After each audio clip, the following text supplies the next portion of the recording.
You set me up beautifully for that as we get into draft here. Perfect. The Xayah ban is the first one. But yeah, Solary, this seems like for a team that in Galaxy Racer, who again is sort of a bit of an unknown as far as this current roster iteration, what Yuona is going to bring as far as, again, the Jarvan, the Kindred, the Lilia, potentially the Briar as well. That mid jungle, to me, is the most exciting part of this draft in terms of unpredictability. Oh, to me, it's going to be the same for the both teams, actually, for both sides of them, because you don't really know what exactly is going to come out of both of these mid laners, because if you look at the Solary side, there is also a very huge range of the champions that she can play. There are some very supportive champions, like Seraphine, for example, or there are hard carries for the mid lane as well, like Syndra, for example, a very late game oriented control mage. So the mid lane jungle combination is going to be crazy from both sides, and you can kind of see it already being reflected in the bounce, because we have already things like Tristana, for example, snatched away in the bounce by Solary's side, and then there is Ahri and Lilia as the last two bounce from Galaxy Racer, and these two make so much sense. They really do, and like you said, the supportive style from Hao can come out. Maokai and Vi are the two champions that have been played most recently and most often in official competition, and indeed Maokai, B1 Slam, Sofchan.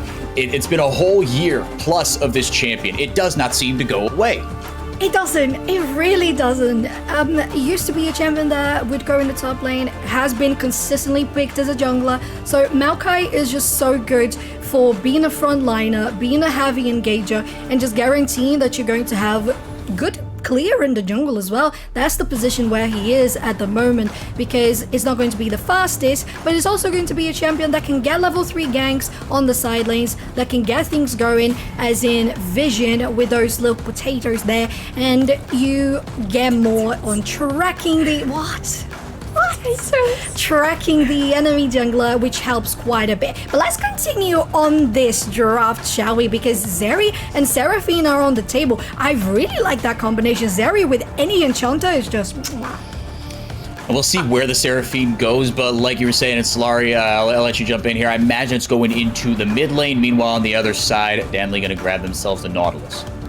I am loving what is going on with the drafts right now, because Solary are already, with just 3 picks on the table, are so teamfight oriented. I am loving that their first ban was actually Xayah. Not very targeted against the enemy AD carry, but if you think about it, there is right now no decent disengage on the side of Galaxy Racer. They have engaged in the space of J4 and with the Nautilus, but Maokai is exactly about that, and Seraphine is also exactly about that. They want the enemies to be going right into them. So right now, draft-wise, Solary should be in a really comfortable position. The only thing that I'm missing from them right now is something to get to this Syndra, because she's going to be very far away from everybody else, and if there is going to be an AD carry of that sort with very large range, it is going to be really hard for Solary to get those kills confirmed on the main carries of the enemy team.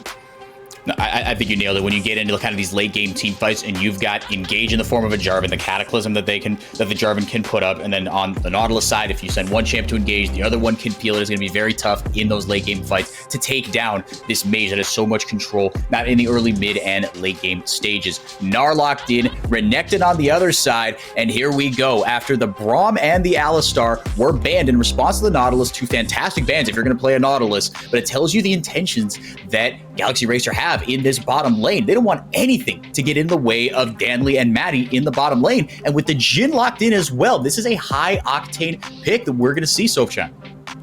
I love it, because Solary just mentioned that it's going to be super difficult to get into the backline, and then you got Jhin, such long range, and even though the auto attacks might not be the longest of ranges, the abilities are. So you're going to have the utility coming out from the Ws, you're going to have the slow and massive damage coming out from the ultis. So as soon as there is an opening for the Jin's force shots, then yes, the damages is going to rain. So I really like what Galaxy Racer put on the table for this match against the side of Solary, because it's very bulky. It's a very tanky composition. You got a front line, you got Zeri, who is just so protected. So not just having the Rel on her side, but also having the Seraphine mid is the double support scenario that any hyper carry likes. So I feel like that's really, really good for Solary. On the other hand, as I said, I think Galaxy Racer has some openings in this very sturdy composition that Solary does. Yeah, they've got ways to get into the back line.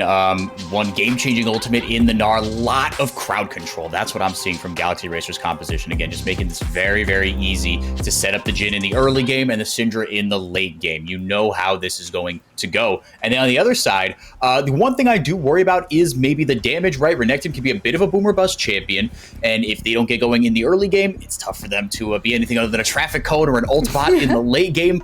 But then the Seraphine as well, going to be very, very interested to see how, if for instance, if Hao gets ahead, Maokai can do a sneaky amount of magic damage, right? And that can, we look at the damage graphs afterwards, like, oh, the Maokai did 18k just because he built Demonic Embrace. And sure, that's a thing that's still allowed in the game. Solary, I'll throw it to you before we get into the actual game in just a couple minutes here. Does that strike you as a worry as well, as far as the damage? I mean, yes, you've got Zeri and Zeri, the hyper carry, but if that can't get going, I worry a little bit about kind of how executable this composition is. For Solary, so many things need to go correctly in order for this game to be as easily winnable for them as possible. Of course, the Renekton ideally needs to get started as early as possible. That needs to be a winning lane for him, which is not the easiest task when you have Gnar, the enemy side, especially Gnar paired up with J4. If there are going to be any counter ganks from the Galaxy Racer, it's going to be a really tough part of the map for Solary to be playing around. But they need to get Renekton accelerated, because Renekton is right now their only reliable way of getting to the enemy's backlane, as long as Ikigo is going to be really cautious about their positioning in the team fights. Apart from that, if Renekton doesn't get the game going, it is waiting for the late game, hoping that Zeri is going to get to have power spike, and hoping that the mid lane is going to have enough money to itemize that Seraphine into a damage dealer instead of a secondary support for the team. Because otherwise, yes, I am seeing the future in which Solary have still a very good team fighting composition, but they are lacking the damage to have the kill confirmed. On the other side, Sofchan for Galaxy Racer, my eyes are going to be on the jungle. Jarvan back into the meta, such a powerful pre-6 jungler, but you've got a smattering of lanes that they could reasonably go to and choose to play through. I'll be curious how, if I could have perfect access, give them all truth serum, say, hey, what's your early game plan? And then if the Renekton starts going crazy in, the mid lane or in the top lane, do you change that? My eyes are going to be on the jungle, especially early on here for Galaxy Racer. I totally agree for Y4, and I feel like it would be not just the jungler, but also a focus on the top side of the map. So you got the Herald, you got the Gnar to gank, you've got Syndra just right there at the edge. So I feel like the best place for them to be is right there, because then denying the Renekton, as Solary said, is just great to try to halt any possible growth for mid-game that Solary would have. And then on your side, the Gnar is just always good, right? Even if it doesn't do that much damage, you're going to have stuns, you're going to have knock on the wall, and still you deal that percentage of HP in damage that is always going to be good just by leveling up. So if you can help the Gnar get that level advantage, if you can get the Syndra as well, it would be perfect to be able to try to get a mid stage just settled in. Solary and Sofchan, thank you so much for your insights. This draft leaves a lot to look forward to. So enough from us. Let's get right into the game. Again, kicking off Pathfinders 3, day 1, this best of 2. It is Solary versus Galaxy Racer. Let's get into the game. Ladies, take it away. Well, thank you so much. Our goal as a team to be at the top. We want to win this trophy, and we will get this trophy. We have the best players, and we're gonna end up winning. We prove that we can be a dangerous team. We can show what we have worked for. Easy win gonna be against Solary Academy. I think we can beat Galaxy Racer quite easily. We always did, and we will again. We will make you proud of us. Our objective is always to win. This time you have right to scared from us. We will beat you.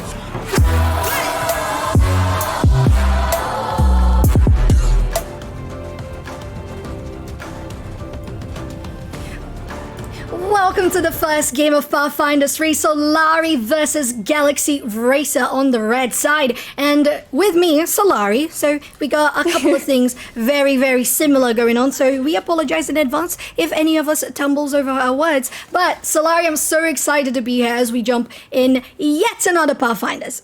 Oh yes, let's go! Because I can't wait to see what both of these teams are going to bring to us today. I will be looking at Solary, not just because of the name coincidence, but also because this team, as I already said, didn't really have the longest run throughout the previous Pathfinders, and I really want to see more from them, because I believe that this team has the potential. I believe that this roster individually has a lot of potential, so I really want to see how much they've improved since the previous Pathfinders. And for Galaxy Racer, as Yusuf mentioned, we didn't really see them in the main stage during the previous Pathfinders, so right now this is their moment to shine and to show us what exactly they're made of.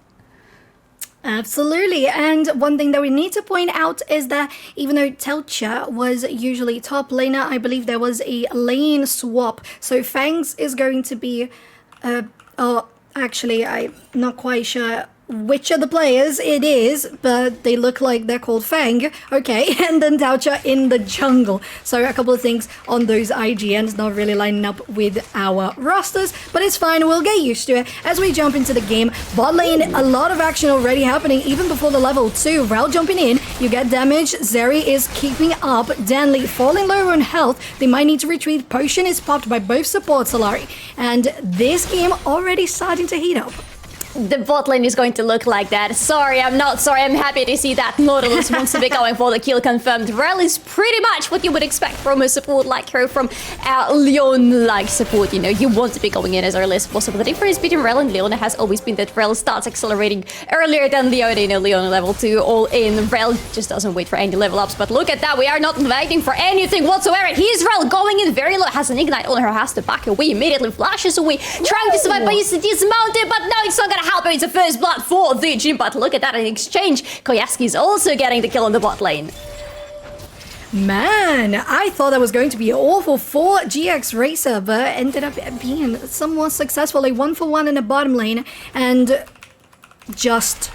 yeah, 1 kill, 1 assist. 1 kill for ADC, 1 kill for support. I think that's good enough. How lurking around here in the top lane, Fengdere pushing quite a bit to go in. Renekton doesn't have the range, so a nice dodge there from the Na to escape the stun.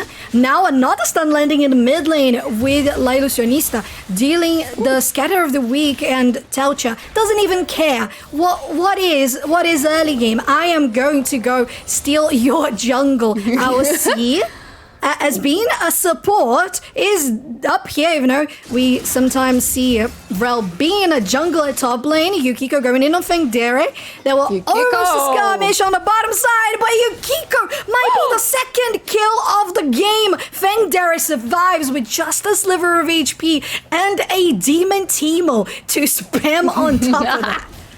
We have 3.5 minutes in the game, and already we have 3 kills on the scoreboard. If this is going to continue, this kill to minute ratio is a very lovely one. I love games that go exactly like that. But right now, this is looking really good for Galaxy Racer. Already accumulating some gold leads across all the lanes, except for the support bot, who exactly looks at the support gold difference at 4th minute in the game, right? We look at different things. For example, at the bot lane, where right now we might see things going on because there is no ward whatsoever for Solary in that tribush. And look at that J4, who is hungry for some action, as every good J4 should be in the early game. But how is around as well? This Marka is not going to be joking around bot lane.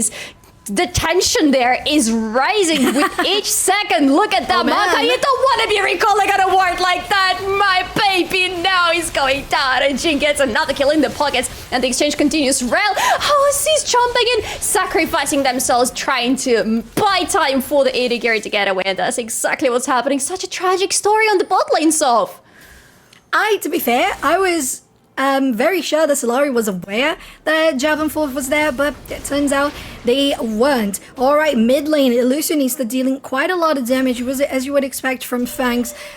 Seraphine is not that big of a damage dealer in this stage of the game. You have the last chapter already finished by Syndra, so that's going to be good advantage, especially in regards to their mana regeneration, even though the Seraphine has a biscuit, the potions, everything going on. Bottom side, a lot of push coming from GX Racer, as they have the vision, or not just in the Tribush, but the Scuttle Crab. So somewhat of a prio for Dragon, I would see. Might be looking to stop this recall, not fast enough, and they just end up getting the lane priority, are going to push in, try to shove that lane, Solary, as the same thing is happening here in the mid lane, but Fangs will eventually run out of potions if Syndra keeps on dealing so much damage. Yeah, the thing about the biscuits and the potions, sooner or later you run out of them, and if you don't have any reliable mana regeneration source, you're going to feel very painful on your lane. However, I believe the same can be said about both of these mid laners. They both suffer a lot with their mana issues during the early game, but look at what we're having here. Aosi is in the bush, sees whatever is happening around her, and doesn't like it, because this is the enemy jungler around the Drake, and that means exactly what we're seeing on our screens right now. That means that the jungler of the Galaxy Racers team is starting the Drake right here, right now, and it doesn't look like anybody's going to stop them. To be fair though, this is not the highest priority Drake. The first Drake of the game is going to be the Chem Drake, which means that we have the potential of some really juicy solos opening up for us. It's true. As you said, full priority, but also the rest of Solary trying to gather in the mid lane. Has there been a Herald finished? It doesn't look like that's the case yet. So we see the first Drake getting taken by GX Racer, focusing here in the mid lane, trying to push in with the Syndra. And one thing, Solary, that I was going to point out, and tell me if you agree with me, is that the rotation that happened just before the Drake was just really good by GX Racer, basically because you had both supports roaming to the mid lane, but GX Racer had Jhin farming solo. So solo XP for them while the Zeri was still coming out to lane. So I think that's not just a good rotation for the Drake, but also a very nice wave management from GX Racer. And very good gold distribution within the team, because if you look at this Jhin right now, you want to be pouring as much gold in him as possible, because he is going to deliver back. He already has level 6, he already has 3 kills in his pockets. This Jhin is right now your biggest bet into winning the mid game, and mid game is going to be the decisive factor of this game, because if the game gets dragged into too long of a game, then things can change and Solary can really get a very nice going. But look at that, speaking of the nice things happening on the bot, and there is a huge exchange right now with so many ultimates popped in. Aosi needs to get away immediately, because even though she's dismounted, she's really low. But speaking of low people, this Nautilus is looking like a kill almost confirmed. Can anybody from Solary go after him? Not really. And Jhin is going into the full shots. Has little sapling next to him, is not disturbed by it whatsoever, shooting at somebody but not really hitting anyone. How almost dies. This is the game of people almost dying but not really going down. Not quite, Solary. And just 1 kill on the board for Solary, while GX Racer has those 4 kills, especially 3 of them on the Jhin. So massive pressure on gold there in the bottom side. Yukiko really suffering against Fang. There, the ulti hits, and a level 8 versus an level 7 Renekton is going to keep the Na really healthy. 1 ultimate for another, so no kills popped or any summoner spells, so just a little bit of regular aggression in the top lane. And I think what I would want from Solary, considering we have seen them not doing as great on the main event, and GX Racer as well, sometimes falling out short, is I want to see consistent mid-game, right? Because we have seen such aggressive and pressurable early game from both of these teams. I want to see that turning into a big lead. I want to see that turning into, even if it's an even game, that some of them is just going to look, wow, this team is really, really great because they know how to control the mid-game, Solary. This is what I'm expecting from the Galaxy Racer right now, because they have such a strong early game for them. They have Jhin, who is super transferable into the mid game. I want to see them continuing pushing the advantage. Right now, look at that. They pretty much have prio everywhere. They're holding a very strong line around the bot lane, not giving away any drakes to the enemy. With a Herald that they just snatched away a little bit early on the top side of them. They have it under control as well. Plus, Ignite on the top lane with 1 kill. And this is Fangdera, who is a very aggressive and a very solid, reliable top laner as well. Right now, Galaxy Racer can be sure about their side lanes. What is happening around the mid lane is still unclear for them. I believe this is somewhere where Solary could try to press their own advantages and get things going a little bit more in their own direction.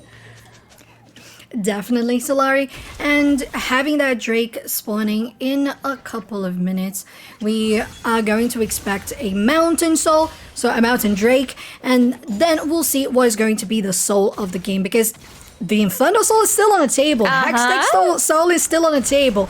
That really brings us to such exciting future scenarios. How? Getting caught up here. The anchor is going to land. The next one is going to be the W from Jin. Flashback. And the Nature's Grasp is going to get them away. How? Still trying to get some damage onto Telchi.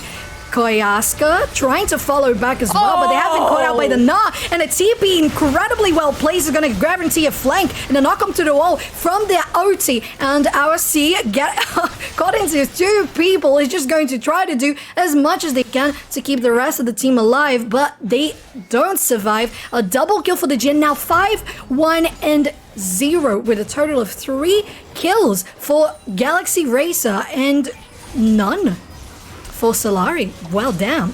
Almost one. Almost. You can see Kiko chasing down. You can see Kiko trying to go for this kill as Renekton, but unfortunately that was never happening. And right now we have Galaxy Racer, who is far ahead compared to Solary. This team fight was a very good example of how the teams are feeling on the map right now and what is happening for them in terms of the communication. Because we're talking about how much Solary have a really good team fight oriented team, but they couldn't really stand their ground. There wasn't the best position on the map for them to fight. They didn't have enough vision around them. They couldn't really stop the teleport from Fangdare from the top lane. Aussie right now is getting caught apparently right next to the Drake, but jumps away because she is rallied. She doesn't care. Yukiko! That's a very aggressive teleport right into everybody from the enemy side. But okay, nobody dies so far. Aussie is here to correct me apparently. Yes, it is going to be a kill for Fangdare. This is -1 for Solary right before the Drake gets started.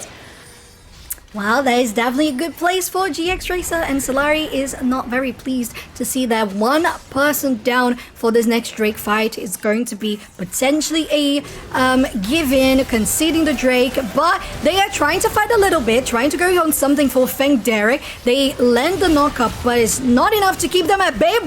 Correct my words. When you hit the three people stun, that is going to turn into a double kill for the Na and a kill for Dragon in the mid lane, as they guaranteed, as they already had the pressure and priority, the second Drake of the game is going to be a Mountain Drake.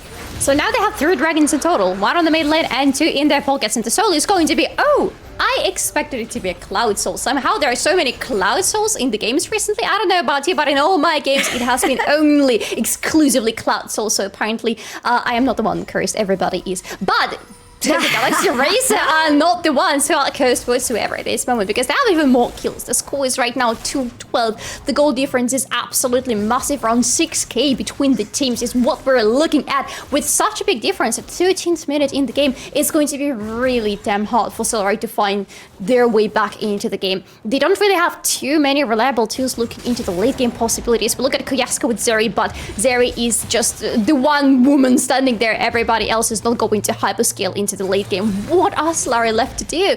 Because right now the situation is not looking good for them whatsoever. Galaxy Racer are too confident on the map. And one thing that I want to point out, Solary, is the difference in resources, because we have the bot lane with... Oh, excuse me. I saw that turret plating. I saw someone died. Okay, never mind. Let me continue the color point. So we have a bot lane with the Zeri being very ahead. And then you have Fangdare as well as the Na being so ahead on CS. So they're not just with 5 kills and 3 assists because of incredible placement with those TPs. It's also about how well they have been farming. All right, is it going to turn into a 1v1? No, it doesn't. So Fangdare is just really not letting the Renekton farm at all. Terror platings have fallen. And with that, I believe the team that got the most out of it was GX Racer. But we'll see if that's going to translate in anything more. At the moment, they are... Wow. Didn't even notice. They are 6k gold ahead. I'm telling you, this is absolutely massive for them right now. That was very aggressive there from Fang. They're really making Yukiko's life really almost miserable on the top lane. And you can even see J4 just, having a side eye towards the top lane, seeing if there is maybe any possibilities to come in, but not really finding anything. And tower diving, Renekton, who has Dominus available, you can see even Fangdare was really backing off away from that. This is never a good idea. But speaking of tower dives, Dragon just noticing how they're cancelling any plans for having any potential tower dives, but maybe the turret is still going to go down, and it's an objective bounty for Solary. They are in dire need of money, and they are getting some.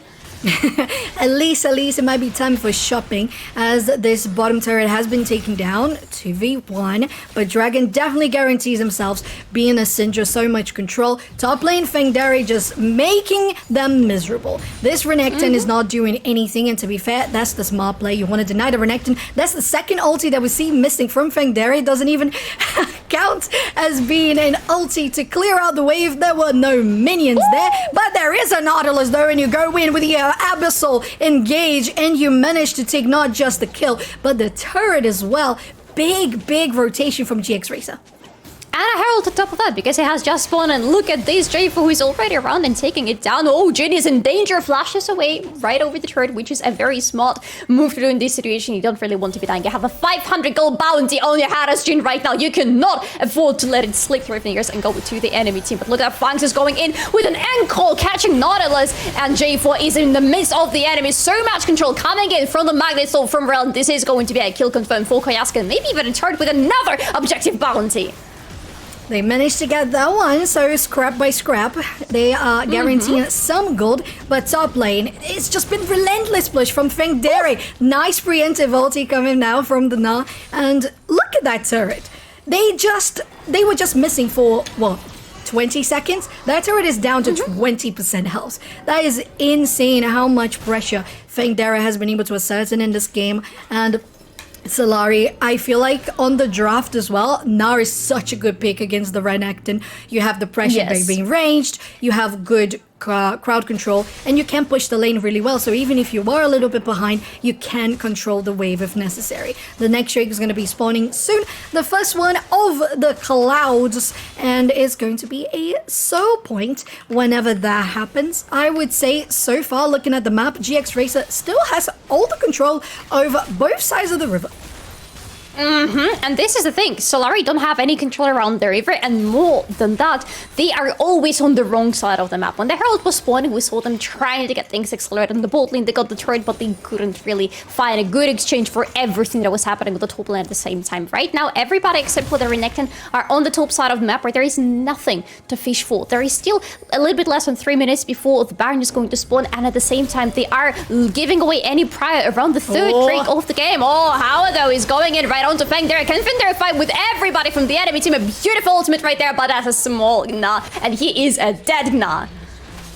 Yes, they are. When you have that big of a bounty on your head, you can expect 4 people on your lane. But that's okay, because it does divert so many people to another side of the map, completely opposite to the Drake. So looking very likely that GX Racer is going to get the third Drake of the game, getting themselves to Soul Point, which is incredible of a lead now that they are around 4k gold ahead. So Solary has gotten the shorter deficit on comparing to a couple of minutes back. So they have been able to recover at least a little bit.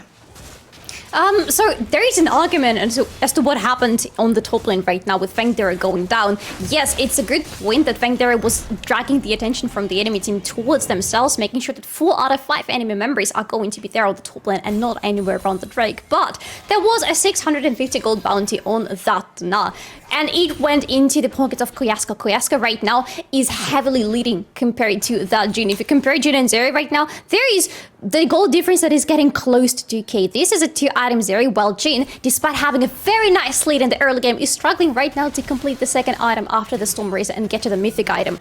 This is not looking too good, because we talked about the only possibility for Solary to have consistent late game damage is going to be that Zeri, and getting this Zeri accelerated is not something that helps the Galaxy Racer get anywhere close to closing the game.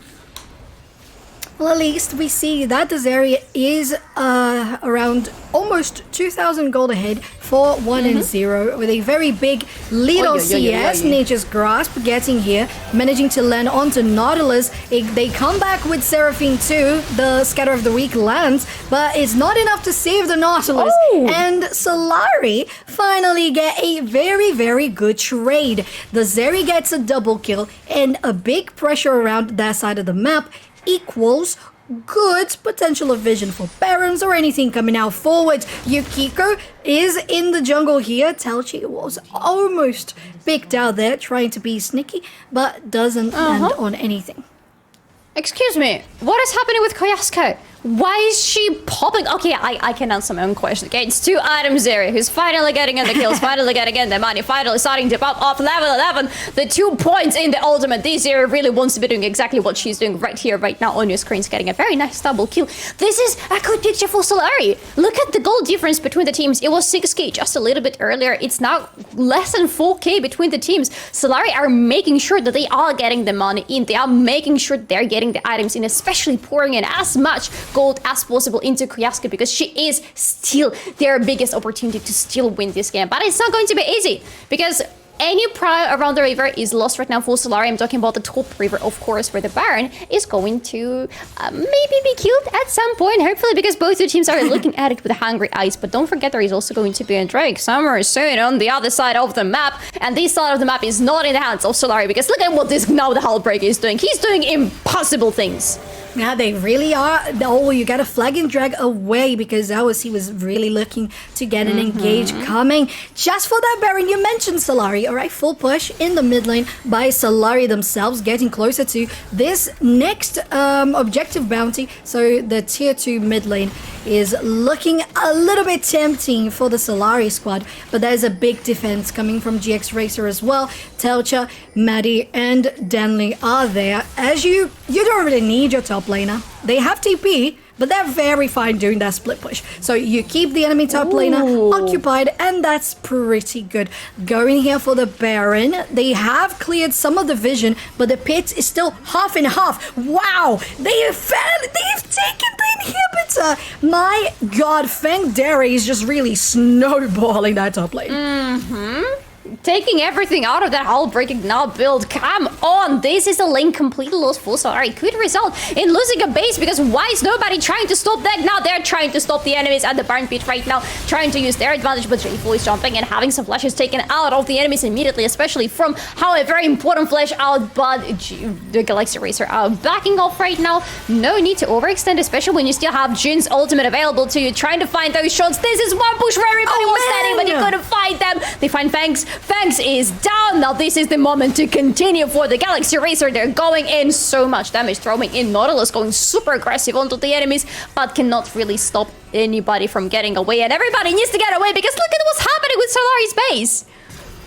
Yep, getting destroyed. That Nexus turn around 30%. And look at our C, almost 30% as well. They managed to escape with a hop over the wall, but that is such big priority for the Baron on GX Racer. Fengdere is going to be taken down, so it's a shutdown for none other than the Zeri, but it's still 4 players of Galaxy Racer getting so much damage, chipping down on the Baron. And I will say, Solary, my favorite thing about that last fight was how Maddie waited so perfectly for Denley to have the hook available and then land the 4 shot. So it was waiting for the final of the bullets on the curtain call, and they landed. The most important kill, really allowing the GX Racer team to have priority for the Baron, as they have just taken.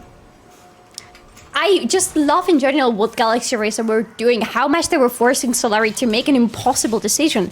Do we want to be fighting for this Baron, or do we want to stop Fengdere? Because we either lose the base or we lose the Baron. We lose something either way. For Solary, there was no positive outcome of this exchange, and this was because the Galaxy Racer already have so much pride in their hands. Look at Solary in the meantime, though. They are hunting for the enemies, knowing that the Drake has spawned. This is going to be the 4th Drake and the Soul for Galaxy Racer. If they take it, Solary, we're hoping that would be the path for the enemies. It was not in the end, but right now they are going in. How with the ultimate going in? Is it going to stop anybody? Absolutely no. This is the ultimate who is not catching anybody, and Solary have to disengage. They disengage Solary, but you mentioned there is a Drake on the board, the soul point for Galaxy Racer. At the same time, It's this very same team that has Baron. Super minions arriving in the bottom lane, no inhibitor to be found. That Nexus turret is falling, so I don't think they even care about getting that Drake, because even if it was denied by Solary, it would only be their first Drake. So going full on mid, still having the Gnar on the split pushes is the best goal, as they're going to be doing exactly that. Going in on Koyaska, they just land a couple of those shots, getting the cut blocked by all of those bulky characters we mentioned in the draft, but it's still not enough. You didn't have people to be there defending from Fengdere, and it's another inhibitor. Oof. Oh, yo, this is going to be 2 inhibitors open soon if Galaxy Racer continue advancing like that. And they are, look at J4 chumming right into the enemies with the Cataclysm, but he's going to be chummed. A beautiful ankle from that Seraphin is going to ensure another kill for Koyaska, but right now it's the time to do something about Fangdere. She's going to turn into the big Gnar very soon, and this is not going to be a good fight for Yukiko anymore. Propping the Dominus, that Renekton is trying to survive. That Renekton is, everybody's trying to go on to Fangdere, but beautiful ultimate catching to, standing to right against the wall, then going golden, waiting out, jumping away, going to be a small Gnar very soon. It will not even turn into small Gnar, will die as a big Gnar and will die with pride. Well, so is that minion, that big minion. Yeah. That big minion looks very, very proud of their work. And they had that lane open. Top lane is now open as well. And GX Racer, after such a good push, even though there was one of those players that died, the top lane Gnar has been one of those that needs to die for the rest of the team to get an objective. So do a split push, get a Drake in response. Get a split push, get the other turret in response. So it's fine. And even if that's the case, and it feels like the Gnar could have died a lot because of those situations, they have only died 3 times. So it's still so positive of a KDA, especially going out to the bot lane. Maddie now 5-1-1, but of course the big contender has to be the 9-1-0 Zeri. Oh yes. We talked about the dominance of that Jhin in the early game, but right now this Zeri is finally quite literally popping off. I have to say, 3 items are completing the Lord Dominic's Forgot as the 3rd item right now. This is massive. This is a huge damage output, but it needs to be put to good use in 2.5 minutes. There is going to be a Baron alive on the map. The soul has already been given away to Galaxy Racer. There is only the Elder Drake to look forward to, the board side of the map, and of course it's going to be a very important one. But right now, if the Baron gets snatched away by Galaxy Racer, it's not just going to be the 2nd Baron. It's going to be most probably the last push for them. They could even try to go without it. They are very strong right now. They have great split push capabilities, you can see, demonstrated to us by Fengdere, who is on the bot lane. But oh, Solary, I know, waiting any longer. They're going in, trying to catch at least somebody, catching J4, but J4 is sneaky little one, is getting away easily. No troubles whatsoever. Koyaska is doing the same, though. Very risky hook right there from Nautilus.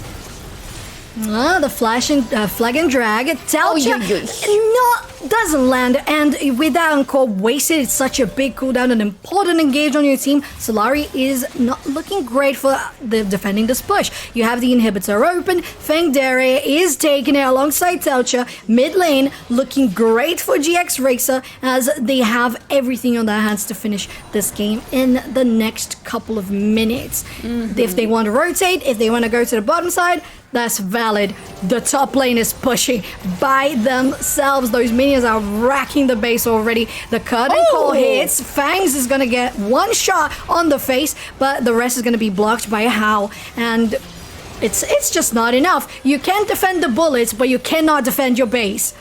Oh, no, not like that. This is the 3rd inhibitor down on the base of Solary. They still need to be pushing away all those massive waves of the minions going their way. Plus Fengdere, who is not just a massive minion, but a massive dive. They have enough time to transform into the big now. Is it going to be the small now bullied to the death? No, it doesn't look like that. Fengdere is stacking this fury, and he's transforming into the big now. And look at that, suddenly nobody wants the piece of that now anymore. Maybe it has something to do with the fact that everybody else from their team is around them right now. But it's good time to disengage for Galaxy Racer. The Baron is spawning in less than half a minute, and look at the amount of priority the Galaxy Racer have in this part of the map. And to be honest, everywhere on the map there is just one small lonely tiny ward from Solary standing there, dying very soon. We will remember you, little ward, okay? We will remember you. There's not much you could do, but you did stand there.